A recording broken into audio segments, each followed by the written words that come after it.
menginformasikan hasil jurnal review saya. Baik, langsung saja pada jurnal pertama dengan nama jurnal Teknologi Informasi dan Sistem Komputer. Judul artikelnya yaitu klasifikasi citra HSP, aksara kuno dan prasasti Tembaga Kintamani menggunakan GLRCM dan SPF. Adapun latar belakang yang diambil dari penelitian ini adalah Bali adalah salah satu daerah Indonesia yang memiliki berbagai jenis peninggalan sejarah dan kebudayaan, salah satunya adalah prasasti. Prasasti adalah sumber sejarah yang menyebutkan lokalitas tertentu yang berpeluang sebagai sumber pemikiran sejarah material. Seiring berjalannya waktu, prasasti pasti akan mengalami kerusakan. Prasasti mempunyai nilai sejarah yang tinggi sehingga prasasti tidak bisa diperbaiki secara fisik karena akan menyebabkan hilangnya sejarahnya. Agar tidak menghilangkan nilai sejarahnya, maka dilakukan digitalisasi dan perbaikan citra melalui pengelolaan citra digital. Saat ini, pengelolaan citra digital dapat dimanfaatkan untuk mencari perubahan tekstur citra yang terlihat seperti guratan pada tulisan aksara yang tertulis pada prasasti kuno, seperti yang telah digunakan untuk tulisan tangan aksara Jawa. Prasasti mempunyai nilai sejarah yang tinggi sehingga prasasti tidak bisa diperbaiki secara fisik karena akan menyebabkan hilangnya sejarahnya. Berbeda dengan menggunakan GLCM dan yang menggunakan warna RGB, penelitian ini mengkaji penerapan segmentasi aksara kuno pada prasasti Tembaga Kintamani menggunakan ekstraksi fitur GLRLM dalam ruangan warna HSP. Penggunaan kuantitas warna HSP dapat meningkatkan pengenalan tekstur dibandingkan dengan warna lainnya. Adapun masalah yang diambil pada penelitian ini adalah prasasti yang mempunyai nilai sejarah yang tinggi sehingga prasasti tidak bisa diperbaiki secara fisik karena akan menyebabkan hilangnya nilai sejarah. Oleh karena itu, akan dilakukan digitalisasi agar tidak menghilangkan nilai sejarahnya. Tujuan dari penelitian ini adalah menerapkan segmentasi aksara pada prasasti kuno Tembaga Kintamani untuk mendapatkan pola aksara yang ada pada prasasti ke dalam bentuk digital. Karena masalah kerusakan fisik prasasti sebagai salah satu warisan sejarah dapat diatasi dengan menggunakan teknik pemrosesan citra. Adapun metode yang dilakukan yaitu metode pengumpulan data. Langkah pengumpulan data dilakukan dengan digitalisasi prasasti kuno Kintamani yang berada di Balai Arkeologi Denpasar menggunakan kamera digital. Kemudian bagian B, konversi citra RGB ke HSP. Proses selanjutnya adalah mengubah citra awalnya adalah citra RGB menjadi HSP. Penggunaan warna HSP dapat meningkatkan pengenalan tekstur jika dibandingkan dengan warna lainnya. C. Ekstraksi fitur tekstur. Metode GLRLM merupakan matriks dua dimensi di mana setiap elemen P, I, J, theta adalah intensitas cahaya untuk jumlah elemen. D. Klasifikasi.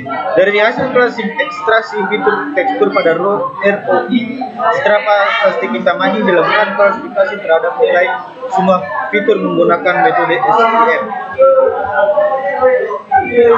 E. Proses segmentasi. Proses segmentasi aksara kuno menggunakan metode sliding window dengan ukuran 15x15 pixel. Ketika melakukan segmentasi, shifting window bergerak per pixel dari arah kiri ke kanan menghabiskan baris. Lanjut kepada pembahasan. Tahap awal penelitian adalah membuat data latih dengan mengubah 400 ROI citra prasasti dari ruang warna RGB ke HSP. Dalam tahap mengubah warna RGB ke HSP, diperoleh intensitas hue, saturasi, dan value. Dari ketiga nilai pada HSP tersebut, hasil citra value mendapatkan hasil yang lebih baik, sehingga nilai ini digunakan dalam proses selanjutnya. Ekstraksi fitur dilakukan menggunakan metode GLRLM dengan mencari nilai fitur dengan sudut orientasi 0, 45, 90, dan 135 derajat. Hasil 400 ROI ini yang telah dilakukan ekstraksi fitur GLRLM kemudian tersimpan di dalam basis data atau data terlampir. Dari hasil ekstraksi ini, nilai-nilai yang diperoleh dari hasil ekstraksi memiliki nilai yang hampir sama menggunakan sehingga mengalami tumpang tindih antara nilai satu dengan yang lain. Nilai setiap fitur 200 citra ROI aksara maupun 200 citra ROI lempeng di setiap sudutnya memiliki nilai derajat keabuan yang berbeda-beda, tetapi perbedaannya tidak terlalu signifikan. Klasifikasi hasil dari ekstraksi dilakukan menggunakan SDM. Tahap klasifikasi dibagi menjadi dua, yaitu tahap data latih dan data uji. Proses pelatihan menggunakan data ROI, citra aksara dan ROI citra prasasti. Proses pengujian menggunakan potongan citra prasasti dan proses segmentasi citra dilakukan melalui deteksi pola pahatan.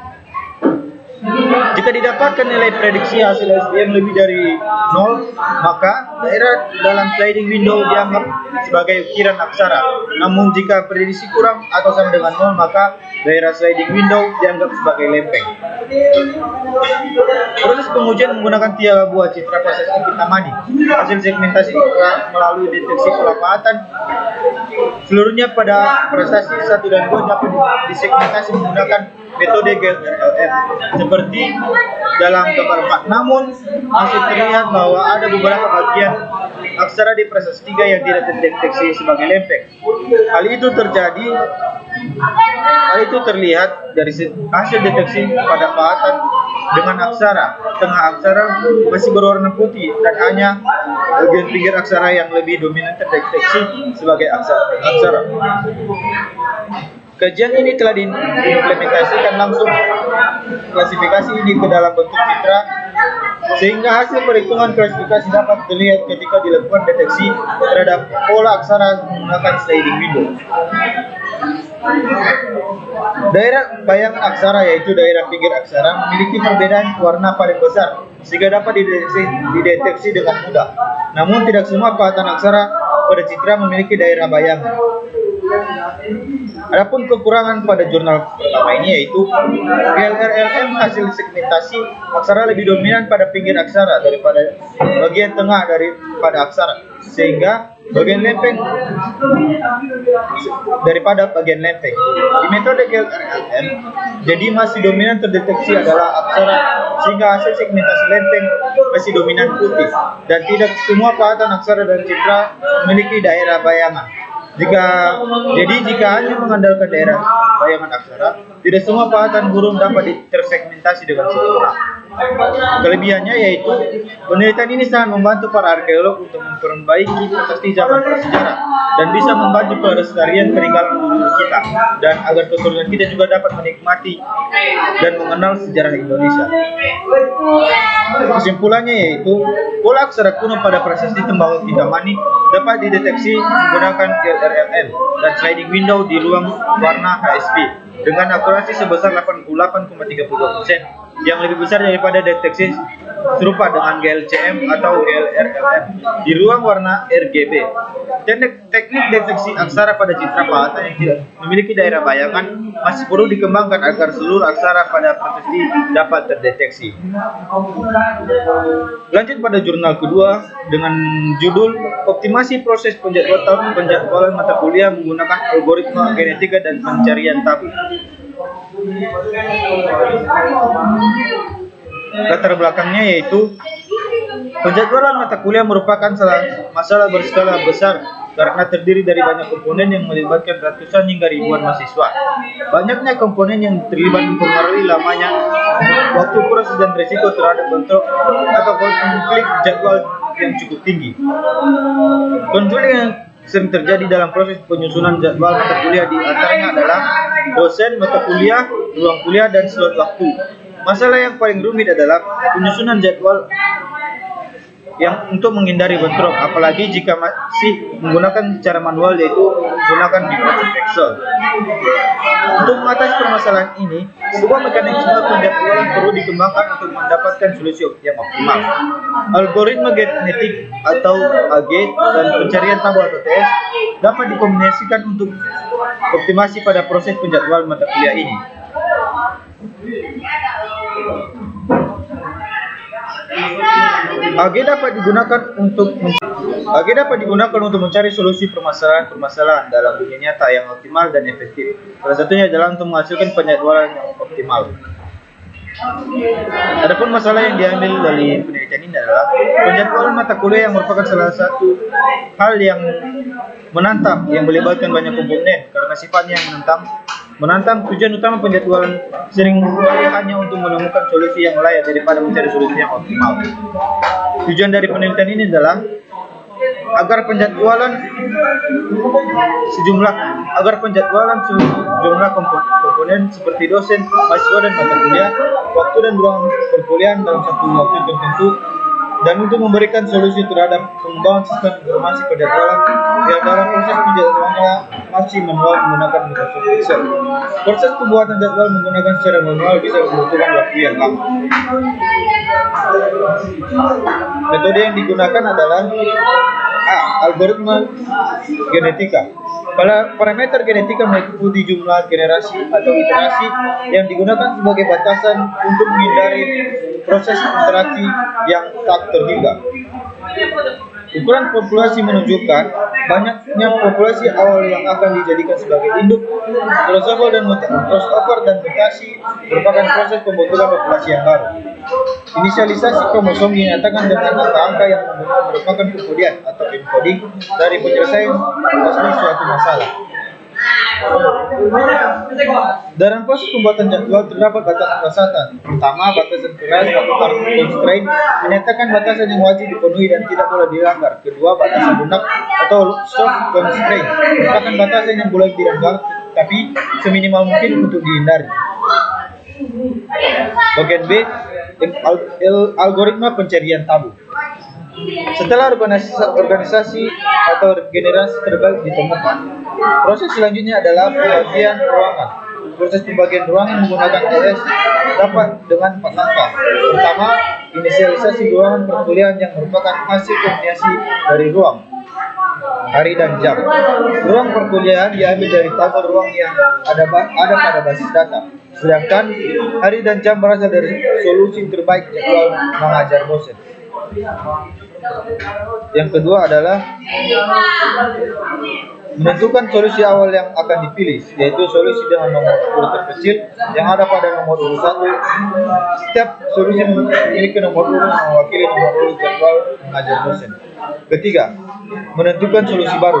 Saat ini mencari solusi baru dari solusi yang telah diperoleh pada tahap sebelumnya. 4. Proses evaluasi dari solusi alternatif dengan tabelis. Pada penelitian ini, tabel yang digunakan sebagai tabelis adalah tabel plotting jadwal. Evaluasi dilakukan untuk melihat apakah kandidat solusi atau solusi alternatif tersebut sudah ada pada tabelis, yaitu dengan mengecek kolom dan ruang. Pembahasan pada penelitian ini, pada tahap uji coba dilakukan penyusunan jadwal menggunakan 2 metode, yaitu hanya menggunakan AG dan menggunakan AGTS. Data yang digunakan pada tahap uji coba diambil dari program studi teknik informatika jumlah 132 data dengan parameter generasi sebanyak 200. Pengujian ini dilakukan untuk mengetahui metode yang lebih optimal dari seluruh kali uji coba. Kombinasi ABTS menghasilkan solusi yang lebih baik dari hasil rata-rata jumlah generasi, nilai fitness, dan waktu yang diproses. Lamanya waktu proses dan hasil nilai fitness AG disebabkan karena nilai gen pembentuk kromosom lebih bervariasi, yaitu dosen, hari, jam, dan ruang. Nilai yang dievaluasi menjadi lebih banyak, yaitu keterkaitan dosen terhadap waktu, hari dan jam, dan keterkaitan ruangan terhadap waktu. Hal ini sesuai dengan yang menyatakan bahwa variasi nilai generasi genetik pembentuk kromosom mempengaruhi proses, sedangkan pada metode AGTS lebih sederhana, yaitu hanya dosen, hari, dan jam. Proses dalam kedua sistem ditentukan oleh jumlah komponen yang diproses, jumlah dosen mata kuliah dan kelas lebih sedikit, yaitu 29 mata kuliah, 32 dosen dan 24 kelas. Dibandingkan dalam kajian ini sebanyak 93 mata kuliah, 65 dosen, dan 65 kelas. Perbedaan jumlah iterasi disebabkan karena metode yang diterapkan yaitu pada kombinasi AGTS. TS digunakan sebagai penapis di dalam proses AG, yaitu pada proses pembentukan kromosom, sedangkan pada kajian ini TS diimplementasikan setelah mendapat generasi terbaik hasil AG.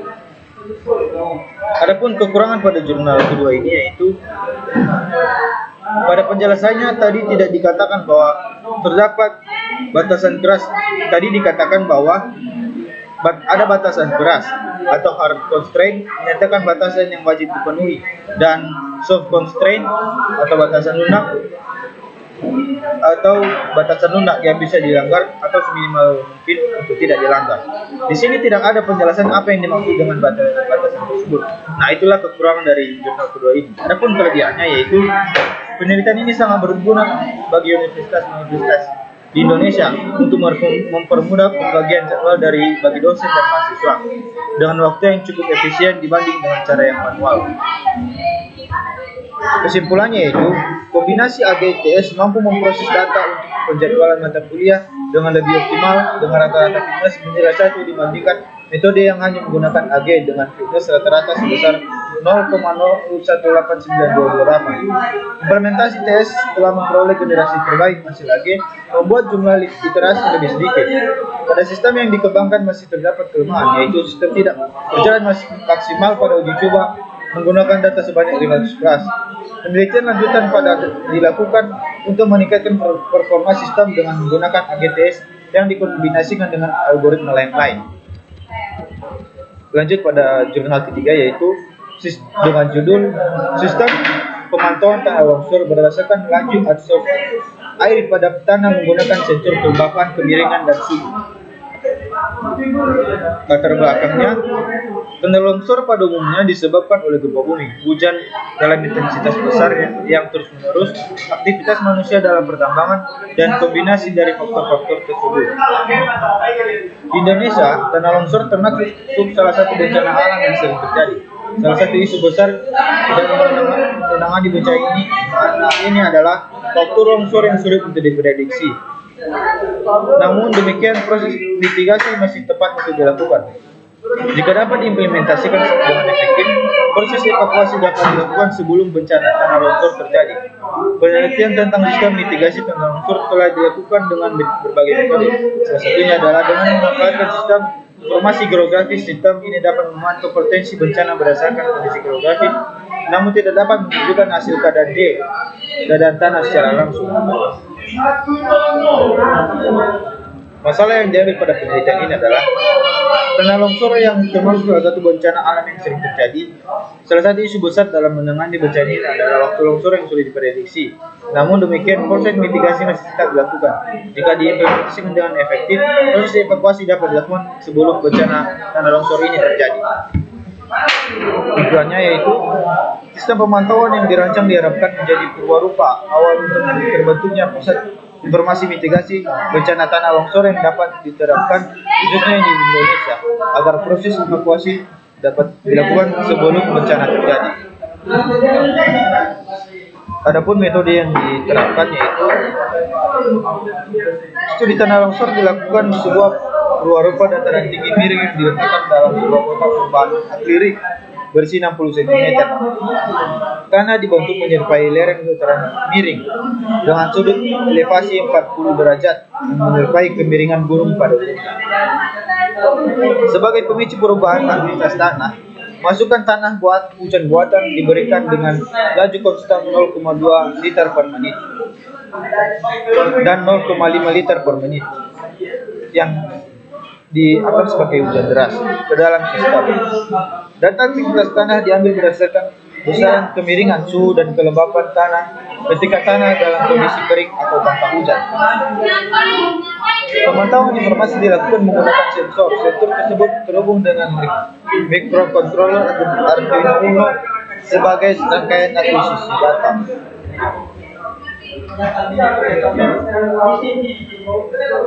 Kalibrasi sensor kelembapan dilakukan dengan cara membandingkan bacaan sensor pada kondisi tanah dalam kondisi kering hingga basah. Dalam arsitektur IoT, semua data dari sensor-sensor dikirim ke sebuah server Firebase yang bertindak sebagai platform IoT dan basis data. Dalam data tersebut selanjutnya ditampilkan dalam sebuah situs web sebagai data terbuka yang dibuat menggunakan aplikasi Visual Studio. Pembahasan pada penelitian ini adalah sistem pemantauan tanah longsor berbasis IoT dirancang sehingga informasi keadaan tanah dapat diakses pada sebuah situs. Perubahan keadaan tanah dipijak dengan memberikan masukan hujan buatan dengan intensitas sedang dan deras pada objek tanah.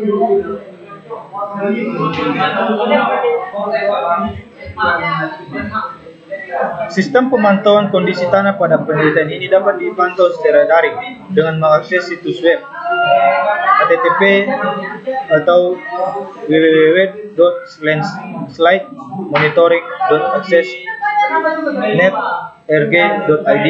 Dari situs web pemantauan ini, profil aktivitas tanah dapat dilihat langsung melalui grafik dan layar dan dapat dijadikan informasi bagi pihak-pihak terkait untuk melakukan analisis lebih lanjut. Pengujian terhadap satu node sensor. Respons sensor kelembapan dalam fungsi waktu pada kondisi kering tanah memiliki kelembapan sekitar -2% saat hujan buatan diberikan. Kelembapan tanah berubah dengan sangat tajam mencapai -80% pada interval waktu detik ke 900 sampai dengan detik ke 1400. Pada detik ke 1400 hingga detik ke -1500, kelembapan cenderung fluktuatif.